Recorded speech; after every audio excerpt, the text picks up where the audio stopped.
Thank you.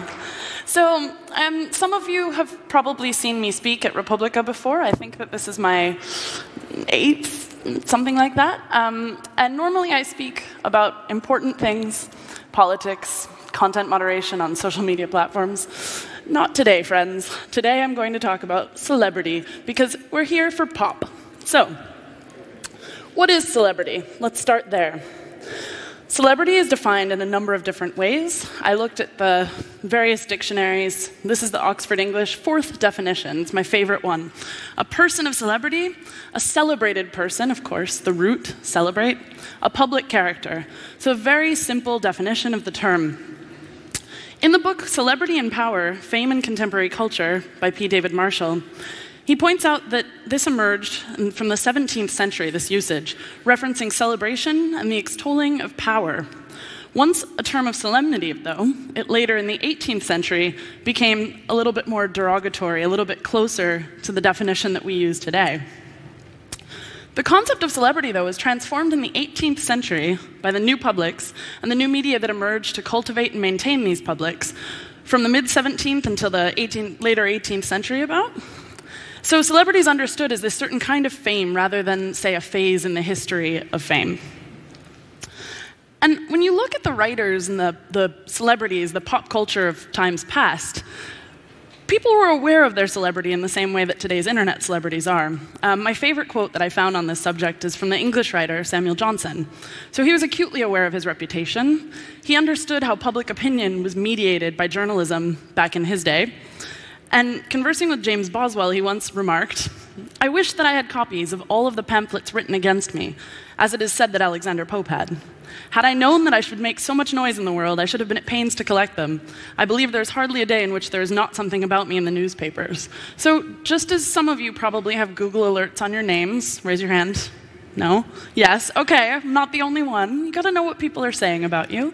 And just as some people might search themselves on Twitter or check Facebook to see what's being said about them, to look in the news, Samuel Johnson was doing the exact same thing, only it was a little bit harder because we hadn't yet reached the era of mass media. And so now we take it to a little bit closer to today, past century. The current meaning, as you know, has an implication of kind of vulgarness, vulgarity, notoriety. So Marshall, again, P. David Marshall, said that celebrity status invokes the message of possibility of a democratic age. The celebrity is not distant, but attainable, touchable by the multitude. And he calls it a new sense of the public sphere. So as we reach the 20th century, where are we now? As we reached the 20th century, celebrity started to change with the formation of radio and television and film. I don't know if this is a familiar face. I hope it's not too pixelated. Anyone know who this is? Shout it out if you do. Okay. This is American actress Lana Turner. And she was discovered at age 16 because she cut class one day from high school. And she walked across the street from her public high school in Hollywood. And she went to a lunch counter. And in history, a lot of people call this one name Schwab's, but it was actually called the Top Hat Cafe. And she was sitting there at the lunch counter with this beautiful face of hers. And she was discovered by a Hollywood producer. And so this is actually on the 1-year anniversary of that discovery. This is her sitting at the same lunch counter being served by the same person who'd served her that milkshake on that fateful day. So Lana Turner became incredibly famous in a very short period of time as a teenager. And as a result, teenagers started to flock in droves to these lunch counter cafes in Hollywood. They would sit there in the hopes of being discovered, just like Lana Turner was. Sometimes it worked, sometimes it didn't. But what does this remind you of? Anything? YouTube celebrity, perhaps? Instagram, the way that people try to garner followers today? And so then we move a little bit into the era of radio in the 1950s. Anyone ever heard the term payola?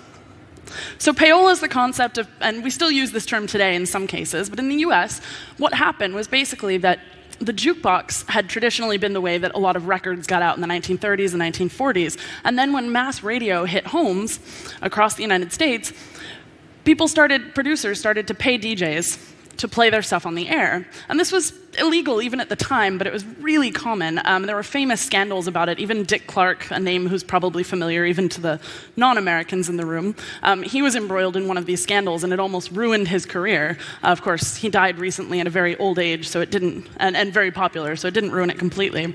But in this case, you've got a disc jockey in 1960 being sued for $200,000 in free payola time. Hi Weiss, who was a really famous record producer at the time, called this payola concept the $100 handshake. He coined that term, and he said, "Why waste time going out with someone you don't like and sit down and feast with them when you can't stand them? Just give them the money and let them play the fucking record." I love this. It's kind of similar to what we're seeing today in internet celebrity, and we're going to get there in a moment. So this created an idea of the celebrity as untouchable. But then we move into my favorite era, the internet era, the reason that we're all here today. And of course, I think a lot of you know that the origins of this conference itself, that a lot of it came from the blogging community in Germany, which I don't unfortunately have good stories of, or I would have put them in here. But David Weinberger, who's a researcher, he's with the Berkman Klein Center at Harvard, he said that the internet allows the masses to wrest control of fame from traditional media, creating micro-celebrities with the click of a mouse. And that's what I'm going to talk about now. So we moved on from the history into the future. So who would you think that the first internet celebrity is? Well, I had my ideas about this, and I was actually thinking maybe it was like the I Can Has Cheeseburger cat or Tay Zonde of Chocolate Rain fame. But when I searched the term first internet celebrity, the whole first few pages of every search engine that I tried pointed to this one man. Anyone remember this guy? The I Kiss You guy? Yeah, he got sued later on, but that's a whole other story. So this was a Turkish guy who had this website in the GeoCities era. I don't remember exactly where it was hosted, but he had this ridiculous website, the I Kiss You website, as everyone called it. And he became one of the very first kind of internet celebrities. He went viral before going viral was even a term. I love this story. And this was, before you had blogs, this was before social media, this was back when a single website going viral was really a big deal, because if you look at the statistics of the time, his website was popular than even a lot of the really famous brands that we all know around the world. So moving forward a little bit into the MySpace era, I think that some of these faces will be familiar to you. That's Adele over on the right, Lily Allen in the middle, and Calvin Harris on the other side. These are all British pop stars, but all of them became famous through MySpace. That's what they have in common, to varying degrees. Now, Adele actually got her contract through it. I think Lily Allen had hers before she put it out there, but she popularized herself through that. And Calvin Harris was completely discovered through his uploads to MySpace. And so MySpace created this kind of democratization of celebrity, and not just celebrity, artistry in this case. These people weren't seeking fame for fame's sake necessarily, but because they wanted to get their music out there. But nevertheless, they were able to put their content up there, and the sort of democratization of music began to happen with the internet. And of course, this was also the era of Napster, of other peer-to-peer sharing. There were lots of different things going on at the time, but I think MySpace is a really interesting precursor to what we're seeing now. And then, of course, it's not just the creation of celebrity, but the bringing back of celebrity.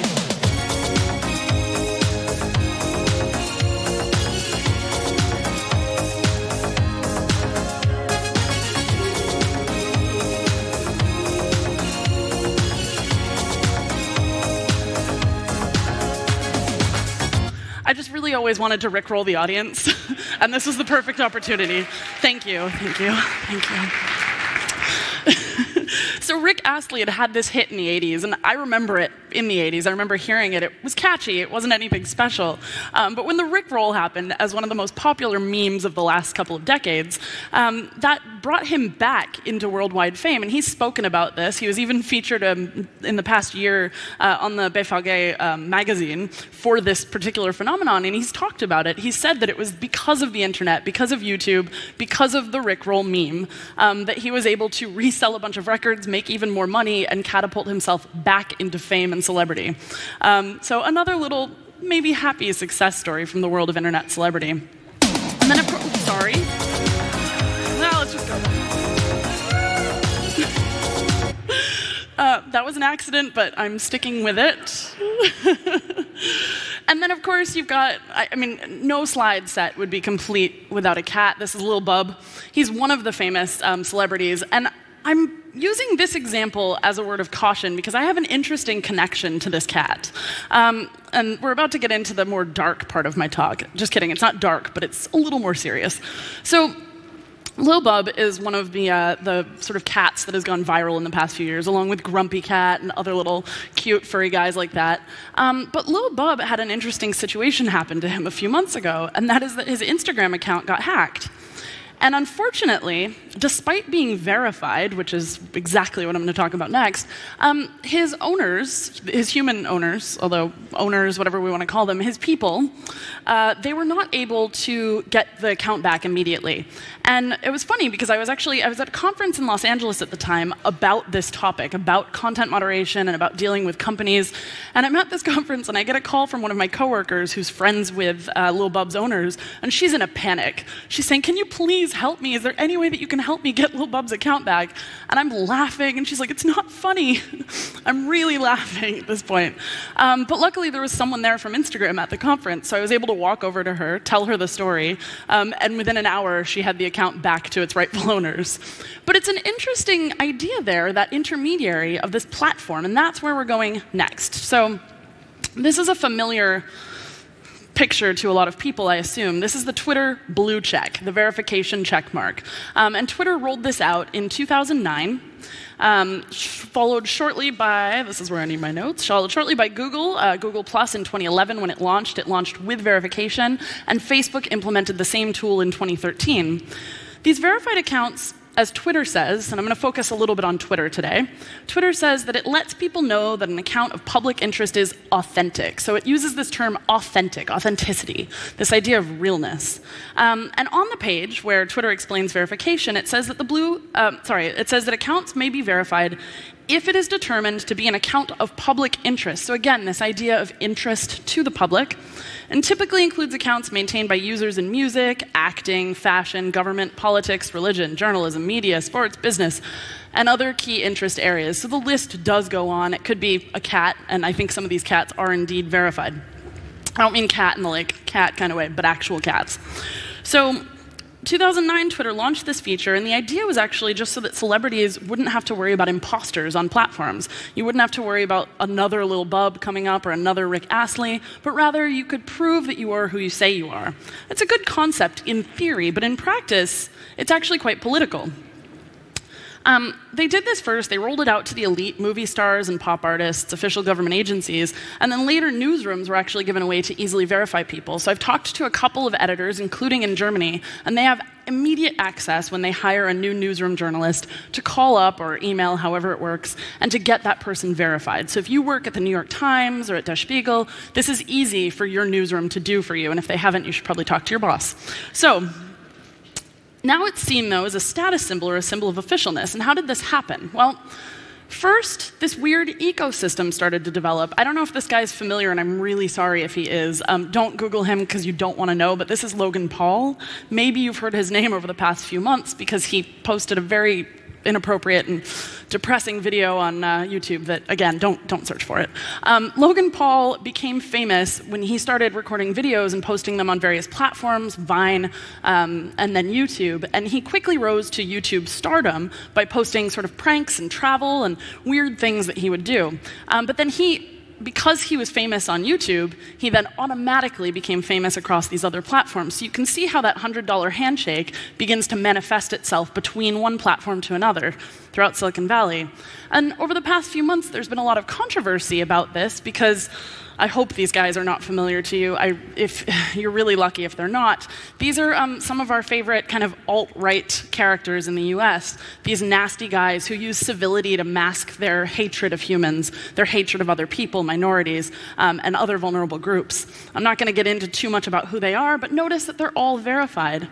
And then, of course, I'm going to use another example here because I think this one's really interesting and demonstrates exactly how political this concept is. WikiLeaks is, of course, verified. Everyone knows who WikiLeaks is. It's a household name. And their task force, which we're not even sure who exactly that is, but it's verified. But Julian Assange himself, a very famous name, can't get verified. And in fact, he had a little fake blue check mark, a little diamond that he'd put beside his name, and even that was taken down. I believe he tweeted about it, how he was forced to remove that. And so it's interesting the way that they deny this privilege to certain people. He's not the only one. Ayatollah Khamenei, not a big fan, personally, but nevertheless, a major figure in the world. He is the Ayatollah of Iran, the supreme guy.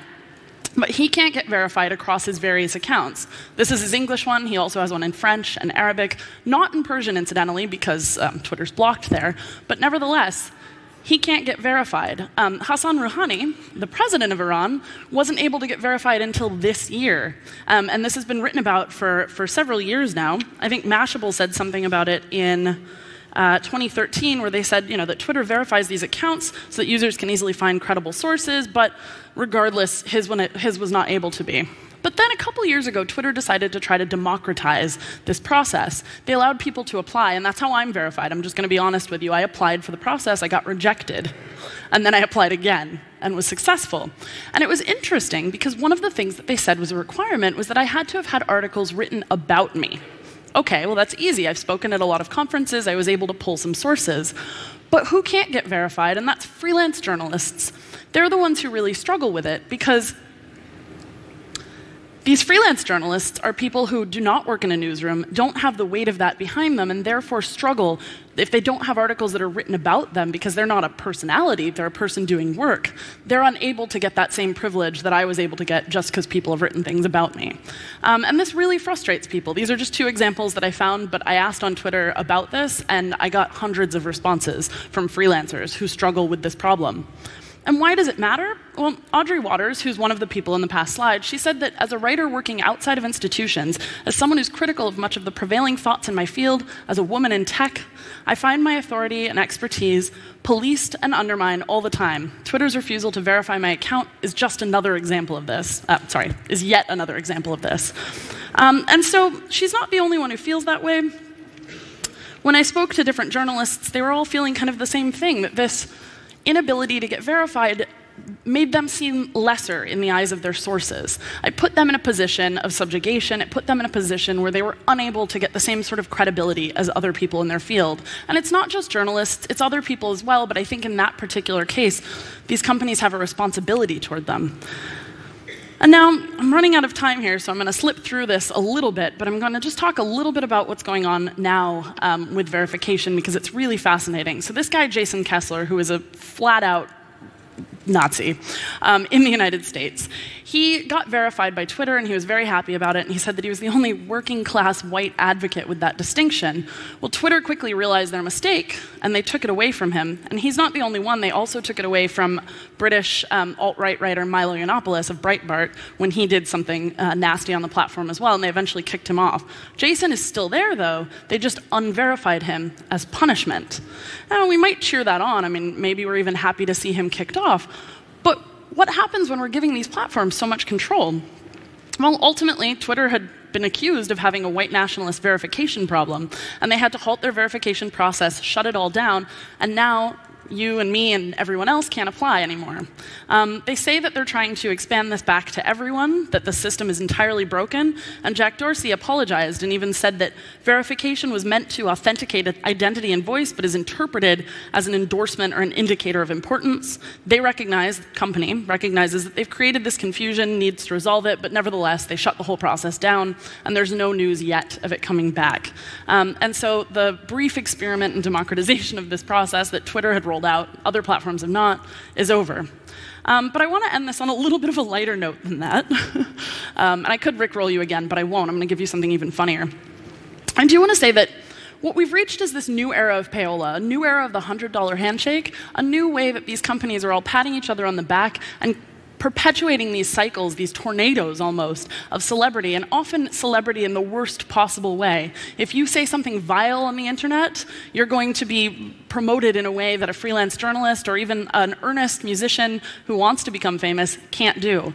And I think that's really problematic, and we need to consider and question why we've given this much power to these companies. Told you the politics would be in here. Why we've given so much power to these companies and what we can do about it.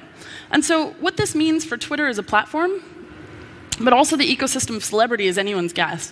We might see the rise of more Nazis. We might see the rise of more earnest celebrities. We might see comebacks from people like Rick Astley or even my favorite, David Hasselhoff.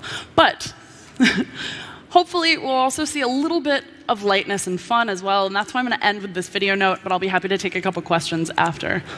Also, it's Friday.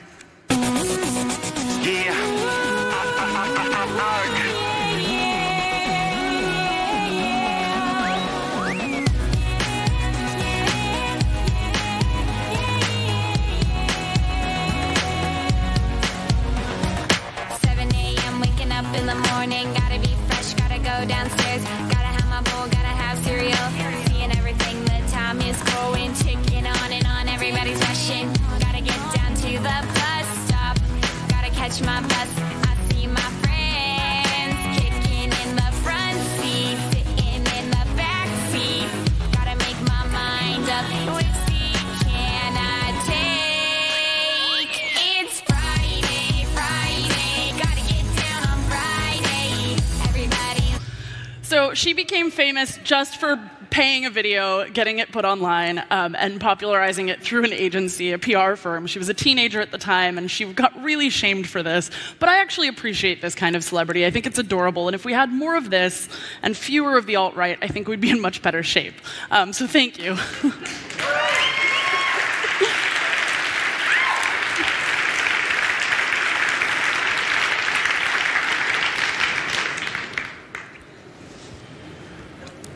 Any questions? Oh, Great. I see. Yeah, sorry. Thank you for the talk. Thank you for the talk. I have a question. You obviously have researched this quite a lot. Do you have an intuition about what kind of metric would be a good way to say this person should be verified and they maybe aren't that important? Sure. I mean, I have my opinion about this, and my opinion is that because these systems are already in place, because the idea of just completely overthrowing these platforms is a little bit of a ways off and not something that's quickly accomplished tomorrow, I think that they should roll it out for anyone to be verified if they want to. So anyone, regardless of fame, you don't have to be a celebrity. Give everyone the same access to the same features and the ability to verify who they are if they want to. Now, again, a lot of people aren't going to want to because I will tell you, I gave over my ID to do this. I handed a company my identification with some stuff blacked out. And that makes a lot of people rightfully uncomfortable. And so I don't know what the easy solution to this is, but I do think that democratizing it in the way that allows anyone who wants to do it is probably the best solution that we have at the moment. It's either that or get rid of the process or the platform entirely, and I'm afraid I don't see that happening. So are there any more questions? Hey, follow up for that question. So if you have to verify it, that means it's a real name policy attached to your account? Because if everyone can... Yeah. It's not on Twitter. So Twitter doesn't have a real name policy, and therefore it's interesting because for me to get verified as a non-real, I'm not a celebrity, I'm not famous, maybe a little bit on the internet, but no, I'm not famous. And so in order for me to apply, I had to prove that I was who I said I was. I had to show ID. I imagine that if I had been a little bit more famous and had things written about me under my pseudonym or under a different name, then I wouldn't have needed to do that. I would have just been able to show those sources. Oh, look, I was written about in the New York Times or this or that. But because I'm not, I had a higher barrier to entry. And I don't think that it should be that way. I don't think people should have to do that. And of course, these cats who are cats, they don't have to do that. They're not submitting their driver's license or their passport. So Twitter does happily hand out verification to truly famous people who are not using their real names, and I think that that's a good thing. But again, how we democratize that is a tough question. Another question? No, I was thinking of your idea of that everyone can apply for that, because then it wouldn't be that you're super famous and people have written over it. You said that everyone should be able to get authentication. How would that work? I'm happy to chat about that after. I'm not sure that I've got a good stage-ready answer.